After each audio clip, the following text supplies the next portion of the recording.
नमस्कार साथियों, क्या आपने कभी किसी की अंतिम सांस देखी है? वह क्षण जब कोई इंसान अचानक बहुत शांत हो जाता है, जब उसकी आंखें किसी अदृश्य दिशा में टिक जाती हैं, जब कमरा अचानक ठंडा और स्थिर लगता है। क्या आपने महसूस किया है कि कुछ चला गया? वो जो कुछ देर पहले हंस रहा था, जो बोल रहा था, सोच रहा था, वो अब सिर्फ शरीर है, तो वो गया कहां? मृत्यु के बाद हमारी चेतना कहां चली जाती है? क्या सब कुछ यहीं समाप्त हो जाता है, या फिर यह किसी अगली यात्रा की शुरुआत है? आज हम उसी रहस्य के द्वार पर चलेंगे जहां जीवन और मृत्यु की सीमाएं मिट जाती हैं, जहां भगवान बुद्ध ने उस सत्य को देखा जिसे जान लेने के बाद मृत्यु भी अर्थहीन हो जाती है। इस वीडियो को देखते समय अपने आप से वादा करें, हर विचार, हर भावना, हर सांस को ध्यान से महसूस करें। यदि आप ऐसा करेंगे तो यह यात्रा सिर्फ देखने की नहीं बल्कि अनुभव करने की बन जाएगी।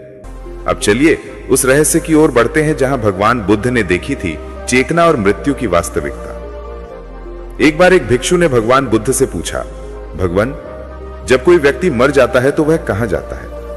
भगवान बुद्ध ने पास रखे दीपक की ओर देखा और बोले, भिक्षु, जब यह दीपक बुझता है तो क्या तुम बता सकते हो कि इसकी लौ कहां चली गई? भिक्षु मौन था। भगवान बुद्ध मुस्कुराए और बोले, वह कहीं नहीं गई, वो बस अपनी अवस्था बदल गई। मृत्यु अस्तित्व का अंत नहीं, यह एक परिवर्तन है, एक ऊर्जा का रूपांतरण है। जिस प्रकार एक लहर समुद्र में लौट जाती है, उसी तरह यह चेतना अपने मूल में लौट जाती है। भगवान बुद्ध ने कहा, कोई स्थायी आत्मा नहीं है, केवल प्रवाह है। हम सोचते हैं कि हम मैं हैं, पर यह मैं एक भ्रम है। जो सोचता है, जो देखता है, जो अनुभव करता है, वह कोई स्थायी आत्मा नहीं बल्कि चित्त का प्रवाह है। यह चित्त एक पल भी स्थिर नहीं, वह हर क्षण बदलता है, जन्म लेता है, मरता है और फिर उभरता है। जब शरीर मरता है तो यह चित्त अपनी दिशा बदल लेता है, जैसे नदी अपना मार्ग बदल लेती है। इसी को कहा गया पटिसंधि चित्त, वह चेतना जो एक जीवन से दूसरे जीवन को जोड़ती है। भगवान बुद्ध ने कहा, कर्म ही नए जीवन का कारण बनता है। जब कोई व्यक्ति सोचता है, बोलता है, कोई कार्य करता है, वह हर क्षण एक बीज बो रहा होता है। यह बीज मिट्टी में नहीं बल्कि चेतना की गहराइयों में पड़ता है। जब शरीर नष्ट होता है तब भी वह बीज जीवित रहता है और नया रूप खोज लेता है। यह किसी भगवान का निर्णय नहीं, यह तुम्हारे ही कर्मों का गणित है। दया, करुणा, सत्य और प्रेम यह चेतना की ऊर्जा को ऊपर उठाते हैं। लालच, मोह और द्वेष यह उसे नीचे गिराते हैं। यही कारण है कि भगवान बुद्ध ने कहा, मन ही सब कुछ है, जैसा तुम सोचते हो वैसा ही बन जाते हो। भगवान बुद्ध ने संसार को समझाने के लिए जो सूत्र दिया वह था प्रत्यय समुत्पाद, अर्थात डिपेंडेंट ओरिजिनेशन का सिद्धांत। हर चीज कारणों से उत्पन्न होती है। अज्ञान से वासनाएं, वासनाओं से चेतना, चेतना से नाम रूप अर्थात शरीर और चित्त प्रवाह, और आगे जन्म, जरा, मरण। ये एक चक्र है, संस्कारों का चक्र, तृष्णा का चक्र। जब तक तृष्णा है ये चक्र घूमता रहेगा। जब तृष्णा समाप्त हो जाती है तो ये चक्र रुक जाता है। वही है निर्वाण। भगवान बुद्ध ने कहा, मृत्यु के क्षण हमारा मन अत्यंत तीव्र गति से दौड़ता है। उस पल में सारा जीवन एक झलक में दिखता है। हर कर्म, हर भावना, हर विचार सभी एक साथ चमकते हैं, और जो विचार उस क्षण सबसे गहरा होता है वही अगले जन्म का द्वार खोलता है। इसलिए भगवान बुद्ध ने सिखाया, मरने से पहले अपने मन को मरना सिखाओ, अर्थात आसक्तियों को त्यागो, क्योंकि मृत्यु के क्षण वही तुम्हें बांधेंगी। एक बार एक भिक्षु ने भगवान बुद्ध से पूछा, भगवान, क्या वही व्यक्ति पुनर्जन्म लेता है जिसकी मृत्यु हो जाती है? भगवान बुद्ध ने कहा, न च सो न च अन्यो, अर्थात वह ना वही है न दूसरा। जैसे एक दीपक की लौ दूसरे दीपक को जलाती है, पहली बुझ जाती है पर अग्नि की ऊर्जा आगे बढ़ती है, वैसे ही चेतना की तरंग एक जीवन से दूसरे जीवन में जाती है। यह निरंतर प्रवाह है, न शुरुआत न अंत। यही है संसार, जहां कोई आत्मा नहीं, बस कारण और परिणाम की अनंत श्रृंखला है। भगवान बुद्ध ने चेतना के 6 लोक बताए। देवलोक जो आनंद और प्रकाश का संसार है, मनुष्य लोक जो कर्म और अनुभव का संसार है, असुर लोक जो ईर्ष्या और अहंकार का संसार है, तिर्यक लोक जो पशु जीवन का संसार है, प्रेत लोक जो अधूरी इच्छाओं का संसार है, नरक लोक जो पीड़ा और अंधकार का संसार है। कौन सा लोक मिलेगा यह तुम्हारे चित्त की दिशा तय करती है। कोई ईश्वर निर्णय नहीं लेता, तुम्हारा मन खुद अपना भविष्य बनाता है। एक बार भिक्षु आनंद ने पूछा, भगवान, क्या कोई इस चक्र से मुक्त हो सकता है? भगवान बुद्ध बोले, हां, जब वह देख लेता है कि यह सब कारण और परिणाम की श्रृंखला का खेल है। जब अज्ञान मिटता है तो तृष्णा समाप्त होती है। जब तृष्णा समाप्त होती है तो कर्म का बीज जल जाता है, और जब कर्म नहीं तो पुनर्जन्म नहीं। यही है निर्वाण, जहां चेतना किसी रूप में नहीं जाती बल्कि पूर्ण शांति में विलीन हो जाती है।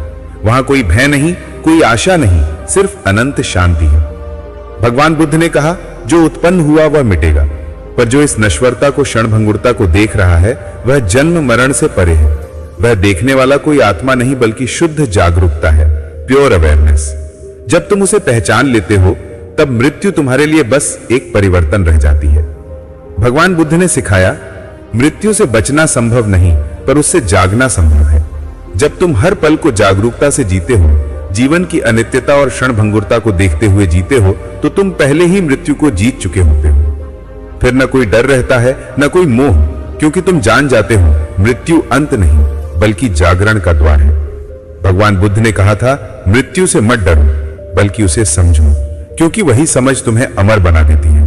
भिक्षु शांत बैठे थे, बुद्ध के वचनों को अपने भीतर उतरते हुए महसूस कर रहे थे, लेकिन उनका मन अब भी एक प्रश्न में अटका था।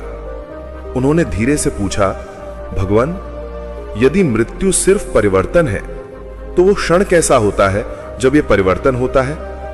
मरने वाले को क्या अनुभव होता है? भगवान बुद्ध ने गहरी दृष्टि से आनंद की ओर देखा। वो दृष्टि वैसी थी जैसे कोई सत्य शब्दों से नहीं, अनुभव से दे रहा हो। वे बोले, आनंद, मृत्यु का अनुभव दो प्रकार का होता है, अज्ञानी के लिए और ज्ञानी के लिए। दोनों मृत्यु को देखते हैं, पर दोनों का संसार अलग होता है। अज्ञानी के लिए मृत्यु कैसी? बुद्ध बोले, जब कोई अज्ञानी मरता है उस क्षण मन किसी तूफान की तरह उथल पुथल करता है। बीते हुए कर्म जैसे रात के अंधेरे में चमकती बिजली की तरह सामने आते हैं। जहां उसने दुख दिया होता है वहां भय उठता है, जहां उसने छल किया होता है वहां पछतावा जलता है, जहां उसने आसक्तियां बांधी होती हैं वहां अनियंत्रित खिंचाव जन्मता है। उसका चित्त किसी अधूरी इच्छा की पकड़ में फंस जाता है, कभी लालच, कभी क्रोध, कभी मोह, और वही सबसे प्रबल तरंग अगले जन्म का द्वार बन जाती है। बुद्ध बोले, अज्ञानी की मृत्यु शांत नहीं होती, वो संघर्ष होती है।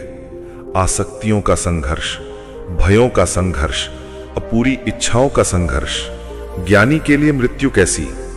फिर बुद्ध ने एक लंबा श्वास लिया और बोले, पर जब एक ज्ञानी मरता है उसका मन शांत तालाब की तरह स्थिर होता है। न पछतावा, न भय, न कोई पकड़।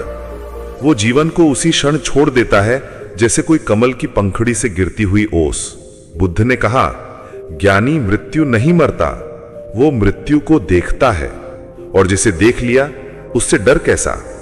इसके बाद अद्भुत घटना हुई। उसी समय अचानक एक वृद्ध भिक्षु जिनका नाम था धम्मरक्षित बुद्ध के चरणों में गिर पड़े। वे कई दिनों से मृत्यु के निकट थे, शरीर कमजोर था, सांसें धीमी थीं। उन्होंने बुद्ध से प्रार्थना की, भगवान, मुझे भी मृत्यु के उस वास्तविक स्वरूप को अनुभव करवा दीजिए। मैं इस शरीर को छोड़ना चाहता हूं, पर जागते हुए।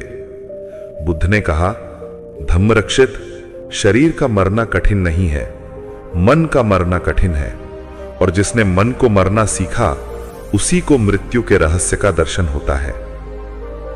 बुद्ध ने भिक्षुओं को संकेत दिया और सभी शांत बैठ गए। धीरे धीरे पूरा वन मठ जैसे थम गया। न हवा, न पत्तों की आवाज, न किसी चिड़िया की चहचहाहट। धम्मरक्षित ने बुद्ध के सामने ध्यान में बैठने का निश्चय किया और बोले, भगवान, मैं अपने अंतिम क्षण को जागरूक होकर देखना चाहता हूं। धम्मरक्षित का अंतिम ध्यान। वे गहरी श्वास लेकर अपने भीतर उतरे। पहले उन्होंने शरीर का निरीक्षण किया, फिर सांस का, फिर मन के आवागमन का। मृत्यु की आहट स्पष्ट थी, शरीर की गर्मी कम हो रही थी, हाथ कांप रहे थे, धड़कन धीमी पड़ रही थी, पर उनके भीतर पूर्ण शांति थी। उसी क्षण बुद्ध ने कहा, देखो धम्मरक्षित, यह शरीर तुम्हारा नहीं था, यह प्रकृति का उधार था। अब प्रकृति इसे लौटा रही है। जो लौट रहा है उसे जाने दो, जो जा रहा है उसे मत पकड़ो। जैसे ही धम्मरक्षित ने इन वचनों को सुना, उनका चेहरा खिल उठा। मृत्यु का भय कहीं नहीं था। उन्होंने अपनी अंतिम चेतना को महसूस किया, वो चेतना जो सोच नहीं रही थी, बस साक्षी बनी बैठी थी। वे धीमे से बोले, हे भगवान, मैं देख रहा हूं, मैं नहीं हूं, सिर्फ एक प्रवाह है, प्रकाश जैसा, शांत, अनंत।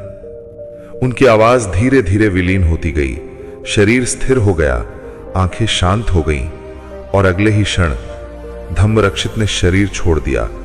पर ऐसा लग रहा था जैसे कोई दीपक बुझा नहीं, बल्कि कोई प्रकाश और गहरा हो गया हो। मठ में उपस्थित सभी भिक्षुओं को अजीब सी शांति ने घेर लिया। किसी को रोना नहीं आया, किसी को दुख नहीं हुआ। हर कोई महसूस कर रहा था कि उन्होंने मृत्यु को मरते नहीं, मृत्यु को मुक्त होते देखा है। बुद्ध बोले, यही है मृत्यु का रहस्य।